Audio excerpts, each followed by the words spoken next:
फैगौ दिनावहाय 400 जननि होबावनो गोनां जिथुनाखि घोषणा होदों बा जोंनो होगोन होननानै जों मिथिना मोनदों। गासैबो बर' रायजो राजा आंनि अननाय आरो सिबिनायखौ नोंथांमोननो जासिहरफिननाय जाबाय। एक्सुअलि आं दिनैहाय धेमाजि जिल्लानि मोनसे इउनाइटेड निउसावहाय नुनो मोनदों आरो नोंथांमोना इउनाइटेड निउसखौ नोंथांमोना जुदि फल' खालामाखैबा फल' खालाम नाय। बिथांमोना जेनेरेल जानानै बा पाब्लिकनि जानानै माखासे निउसफोरखौ बुथुमनानै हगारनानै होयो। सोरबा UPPLनि जानानै बुङा, सोरबा BPFनिबो जानानै बुङा। बिथांमोननि निउस चेनेला एक्सुअलि गेजेरनि जानानै बुङो। ओंखायनो नोंथांमोना इउनाइटेड निउसखौ फल' खालाम, गासैबो बर' रायजो राजाफोर। लोगोसे आंनाव जायफ्रा फल' खालामनाय बिथांमोना फल' खालामनो हागोन। थ' बे चेनेलजों आंजों भिडिअखौ माखासे शेयार खालामो। आंनि माखासे भिडिअखौ आं बिथांनो हरनाय जायो दै। दिनैहाय धेमाजि जिल्लायावहाय जोंनि एक्स एनडिएफबिनि मुंख्लंफोर बिथांमोना मा बुंदों, दिनै मानो निउस पर्टेलाव मानो बुंनो गोनां जादों, मानो ससियेल मिडिया बा निउस पर्टेलफोर बायदियावहाय ओंखारनो गोनां जादों बा जों राजा लामा गाथेनो गोनां जागोन होननानै मानो बुंदों। आं बुंखादोंमोन दाखालिनो, जिहेतु नैबे नलेज फेस्टिभेलावहाय 43 करोड़ जायखिया करोड़ 43 करोड़ एला पेसा फैसा नङा, थाइसे थाइनै 1 लाख 2 लाख बिदि नङा। ओमफ्राय 100निफ्रायसो साननानै 1 लाख जाहैयो ना, बे खोथाखौ साननोसै। ओमफ्राय बिथांमोननो बै 43 करोड़ बेखौ बिथांमोना बे नलेज फेस्टिभेलावहाय मा खालामदों, मिस इउज खालामदों। बिथां रनजित बसुमतारीजों लोगोसे गबिन्द बसुमतारी मोना आरो प्रमद बर' बिथांमोना। रनजित बसुमतारीया नोंथाङा एथ'राब खोथा बुंबाय थाबाबो जेबो खामानि जाया। मानो होननानै बुङोबा नोंथाङा 0 लाथिख' दाउदै बे आरोखि। माब्रै आं एक्स एनडिएफबि जानानै बाथ्राखौ बुंदों, नोंथाङा एनडिएफबिनि जानानै आंनाव खोथा सोंफै, नोंजों चेलेन्ज खालामगोन आं रनजित बसुमतारीजों।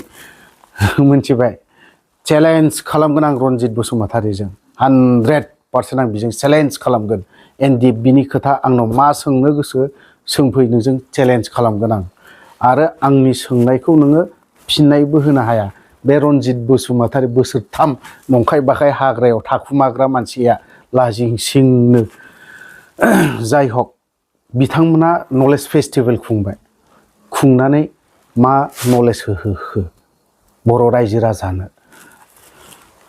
बुं, बेफोरखौ थाखुमानानै लाब गैया। ससियेल मिडियायाव बुं।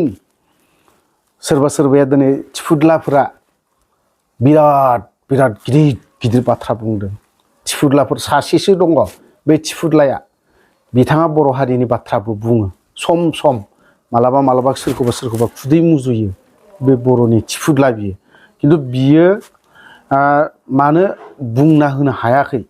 एनडिएफबिया दिनै मार्टियास मुंख्लं न'खरफ्रा दिनैहाय धेमाजि बायदिनि इउनाइटेड निउसाव दिनै बुंनो गोनां बाध्यता जादों। राजा लामा गाथेनो गोनां जागोन होननानै बुंदों। मानो बुंदों? ओंखायनो आं बुंदों, बै थिफुदलाया हारिनि बाथ्रा बिराद बाथ्रा बुंबाय थायो। बिसोरनि बाथ्राखौ एसे सान, 100 बार सान नोङो। बेयाव 43 करोड़ इउज खालामबायबा बिथांमोननो मा बेसे गोग्लैनायमोन? 5 लाख खरि धेमाजिनिखौ जुदि फोजोबना होनो हायोमोन, मानो होनो हाया? गोसो जायोब्ला। मा डेभेलप जादों जोङो? मा बेनिफिट जादों? बबे सेक्टराव? एग्रिकालसार, PW, ओमफ्राय मा माबायावहाय जादों? ना कालसार सेक्टराव, ना जोंनि फरायनायनि सेक्टराव, बबे सेक्टरावहाय? ना हेल्थ सेक्टरावहाय डेभेलपमेन्ट जादों? बुंदो। बिथां बे थिफुदलाया आरो नैबे बिथां प्रमद बर'आबो बुंदो, गबिन्द बसुमतारीयाबो बुंदो, फेरेंगायाबो बुंदो। बिथांमोना बिराद माबाखौ लानानै नलेज फेस्टिभेल, जों नलेज फेस्टिभेलखौ जोङो गाज्रि होना, खिन्थु जों मा डेभेलप जाखो, मा नलेज मोनखो, मा होनो हाखो नलेजआ? खिन्थु जोंनि बे मुंख्लं न'खरफोरा मा जादों? बिथांमोना दिनै 5 लाखखौ दिनै गाबख्रावनो गोनां जादों। राजा लामा गाथेनो गोनां जादों। नोंथांमोना गैयाथाय गैया, बै समावनो एकर्ड समावनो बुंना फैनो हायोमोन। मानो बुङाखै? जों 5 लाखखौ होनो हानाय नङा। बिनि बिनिमयै जोङो साख्रिखौनो पारमानेन्ट मोनसे साख्रिखौनो होगोन न'खरनि मानसिफोरनो उपयुक्त जुदि बिथांमोना जुदि साख्रि मोनथावथावबा बिथांमोननो जों साख्रिखौ होनानै बेखौ मानो बुङाखै दिनैसिमबो गैया बियो फैसा थाइसेबो होनो नाङा सोरबा सासे सानैया मोनदों सोरबा सासे सानैखौ खुगा गाथिनो दोननो थाखाय बिथांमोना खुगाखौ सुथेना दोननो थाखाय 5 लाखखौ होना दोननो हागौ नोंथांमोना लाखिदो न' 5 लाखखौ मार्टिएसनि नामावहाय सासे सानैखौ होनो हागौ खिन्थु बिथांमोननोथ' होनो हायाखैना दिनैसिमबो आं बे भिडिअखौ जोबजासिम नोंथांमोननो होनानै होगोन आरो नोंथांमोना निउस आंनि निउसखौ आंनि बे चेनेलखौ नायाखैबा इउनाइटेड निउसखौ फल' खालाम नाय बुजिगोन आरो बै थिफुदला एफाराब थिफुदलानो खोथा बुंबाय थानानै लाब गैया खोनानो मोनदों फैसाखौ सोरनोबा बेसेबांबा हरदों आं लुबैयाखै बेखौ बास बेनो हरदों आं मोजां मोनदों नोंथांमोननि बे जानायावल'नो गारनाय बा सोरखौबा लिंहरनानै बायदिसिना माबा खालामनानै हरनाय बै फिल्मनि एक्टरनो 50 लाख हरबाय सोरनोबा 20 लाख हरबाय सोरनोबा 30 लाख हरबाय सोरनिबा पकेटाव बेसेबांबा हाबबाय बेबायदि खालामबा जाया खिन्थु फेस्टिभेलनि नामाव जों मोजां इउज खालाम मोजां डेभेलप खालामनोखौ नाजानाया मोजां जागोन होननानै आं सानो खिन्थु ओरैनो नामाव अनलि नामाव नलेज फेस्टिभेलनि नामावहाय जानला मानला इउज खालामनानै आरो एनडिएफबिनो जों बे नलेज फेस्टिभेलनि नामाव जों फैसा एथ'खिनि खौथि लाबोदोंमोन बे फैसाखौ जोङो एनडिएफबिनि मुंख्लंफोरनो जों होनो हाला हायोबा बुंनानै ला प्रमद बर' नोङो आं दिनै गोबां बाथ्राबो बुंनो सानबावदोंमोन भिडिअ'आबो गोबां गोलाव जाबाय आं बेखिनि सुंद' भिडिअ'खौनोल' लानानै फैदों नलेज फेस्टिभेलनि नामाव 43 crore जुदि इउज खालामदोंबा बै बे मुंख्लं न'खरफोरनो एनडिएफबिनि जायफ्रा मुंख्लं जानाय बिथांमोननो होना होयोबा साबसिन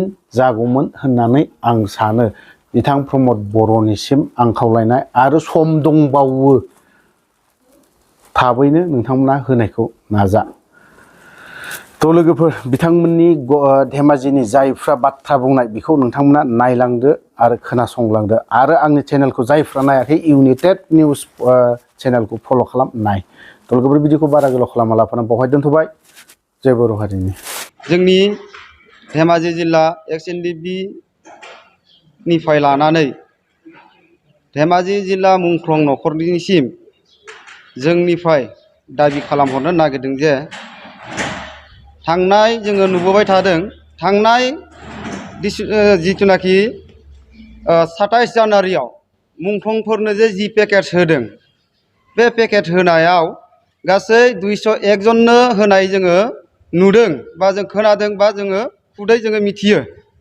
बेहाय जोंनि धेमाजि जिल्लानिफ्रायबो सासेबो गोलैनाय जायाखै मुंख्लं जिथुनाखि न'खरफोर दङ धेमाजि डिस्ट्रिक्टआव मुंख्लं न'खरफोरा गासै जोंनि धेमाजि डिस्ट्रिक्ट हिसाबै 29 जन मुंख्लंफोर न'खर दङ बिनि गेजेरावबो थांनाय जिथुनाखि 27 जानुवारियाव होनायाव 201 जन होनायाव दिनै धेमाजि डिस्ट्रिक्टआव सासेबो गोलैनाय जायाखै आरो दा जिथुनाखि जों खोनानो मोनबावदों आरो जों मिथिना मोनदों फैगौ दिनावहाय 400 जननि होबावनो गोनां जिथुनाखि घोषणा होदों बा जोंनो होगोन होननानै जों मिथिना मोनदों बेहायबो धेमाजि डिस्ट्रिक्टआ निल जागोन नामा आंहा बेयो सन्देह दं बेखायनो आं गुरै खावलायहरदों जाय बे साबजेक्टखौ बे आयदाखौ मावनो थाखाय जोंहा बिबान होनाय दङ मानगोनां जोंहा फेरेंगा सारखौ आं गुरै खावलायहरदों धेमाजि डिस्ट्रिक्टनि बारग' एनडिएफबि जानानै मुंख्लंफोरनि न'खरनि जानानै आङो गुरै खावलायहरदों जाहाथे धेमाजि डिस्ट्रिक्टनि मुंख्लं न'खरफोरनोबो बै खामानिखौ मावना होयो बेखौ आङो सारनिसिम खावलायहरदों नङाबा बिनि फिथाइया धेमाजि जिल्ला हिसाबै जों सानसे समावहाय राजा लामायाव ओंखारनांगौ बाध्य जानो हागौ दा बेनि दायनिगिरिया जों जानाय नङा बा मुंख्लं न'खरा जानाय नङा मानोना नोंथांमोननि सायावनो दिनै बरसा खालामनानै दङ साफ्रोमबो मुंख्लं न'खरफोरा बेखायनो जाफोर नोंथांमोननि एंगेलजों मावनो लानाय बा हाबाफारिफोर दङ जाहाथे धेमाजि डिस्ट्रिक्टखौबो सिन्था धारना खालामलायनायनि गेजेरजों बा खालामनायनि गेजेरजों आरो जि मोननांगौ जा अधिकार दं मुंख्लं न'खरा बे अधिकारखौ नेक्स्टनि हाबाफारिफोरावहाय जाहाथे धेमाजि डिस्ट्रिक्टखौ लांफायो आरो लांफानायनि गेजेरजों जाहाथे बिथांमोननि जि दान होनाय बा अबदान बे अबदाननि बिनिमयाव बिथांमोननि न'खरा सुख सान्ति फैयो बेखिनिखौ आङो धेमाजि जिल्ला XNDP नि बारग' सोद्रोमा जानानै आं बेखौ दाबि खालामदों आरो गोख्रों आङो मुंख्लं नखरफोरखौ लानानै दिनैहाय बेहाय प्रेस मिट होनो गोनां बाध्य जादों बिथांमोना जोंनाव सोङो जे मुंख्लंफोरनि जिथुनाखि होनो गोनां अनसुंथाइ बेयो माला जागोन होननानै बिथांमोना सोङो दिनै सोंनायाव आङो बारग' NDP सासे पुरुना मेम्बार जानानै आङो मा बुंगोन मा बुङा आं बाध्य जायो बियो लासैनो स्टेप बाय स्टेप जागोन खिन्थु जागासिनो दङ होलांगासिनो दङ खिन्थु दिनैसिमबो धेमाजि डिस्ट्रिक्टआवहाय माने सासेबो जोङो मुंख्लं न'खरनो जोङो बे पेकेटखौ घोषणा खालामनाय जों नुनो मोनाखै बेखायनो मानगोनां फेरेंगा सारखौ आं खावलायदों जाहाथे जोंनि धेमाजि डिस्ट्रिक्टनि मुंख्लं न'खरफोरनो नेक्स्टआव जि होगोन बा जा पेकेट घोषणा खालामगोन जाहाथे धेमाजि डिस्ट्रिक्टनिफ्रायबो नोंथांमोना मुंख्लं न'खरनि खामानिखौ मावना होनांगौ होननानै आं दिनै प्रेस मिटनि गेजेरजों आङो गुरै खावलायहरदों